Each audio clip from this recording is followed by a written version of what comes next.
Apat na weather system ang nakakaapekto ngayon sa bansa at lahat po yan ay nagdudulot ng mga pagulan sa iba't ibang bahagi ng ating kalupaan.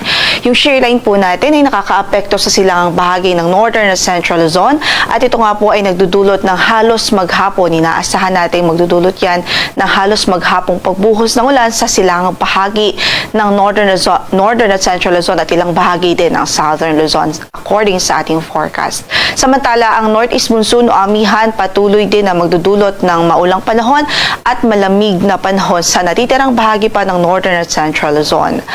Yung IDCZ o Intertropical Convergence Zone ay nakakaapekto din ngayon sa katimugang bahagi ng Mindanao at inaasahan din natin magdudulot din ng significant na mga pagulan dito po sa southern portion ng Mindanao. Maya-maya nga lamang po ay tatalakayin natin ang mga lugar kung saan ay maapektuhan nito or kung saan makakaapekto itong si Intertropical Convergence Zone. Samantala sa natitirang bahagi ng bansa, easterlies naman na nakakaapekto. Ito po yung hangin na nanggagaling sa dagat Pasipiko.